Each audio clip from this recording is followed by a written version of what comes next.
nino ihari Imana kwivuna nayo nyene twarayivunye ntako kugumwa gashare kare Imana twarayivunye ntiyakwise urugohejwe n'umurango ku bwacu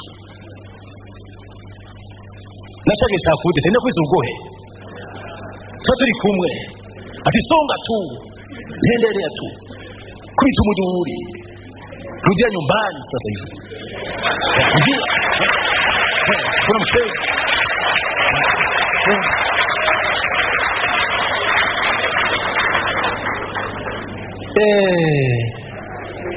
mufata byoroshe wowe uri hanze ngo kabaye atari Imana ubyutse haguruka umuryoshye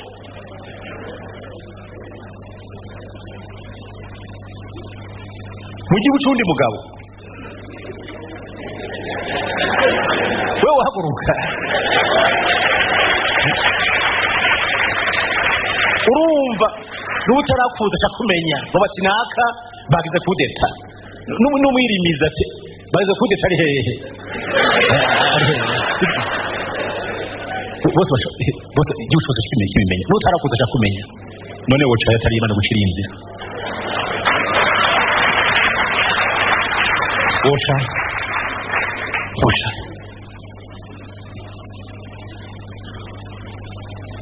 ntabwo Imana ikuruhira wijyanira ngaho ikigushyira mu bwizigwa bwose kugira ngo habe ibikorwa bimwe bimwe gutuma mukorane bityo Imana mubwiye ntuze kidiyo nateka ntugire ubwoba nzo ndi kumwe nawe muga emera uze kurokora abantu emera harabanse kandi abanse bose nturi ngaha murazi bari abanse murazi bari twashize Imana yemwe twararirimba ati Imana ifite ikibanza cya mbere kubere ni mu majambo mutima tayiriyo aho twabwira ati Imana ifite ikibanza cya mbere atereka reka shahu we ntabuzi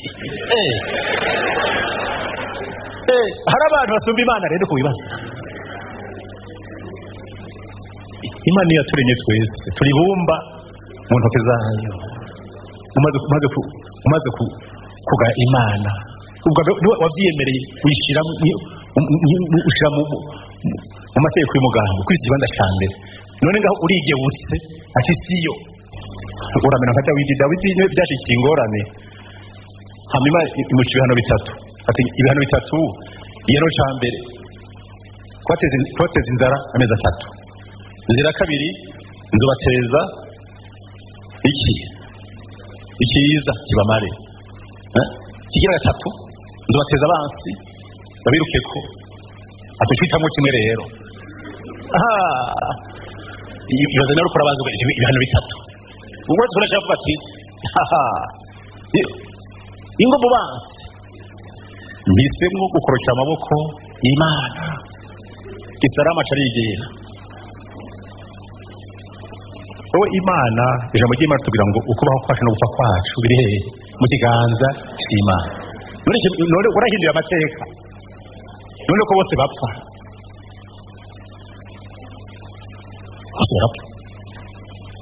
muri Amerika barapfa i Burayi barapfa muri Afurika barapfa mu Burundi barapfa mu Rwanda barapfa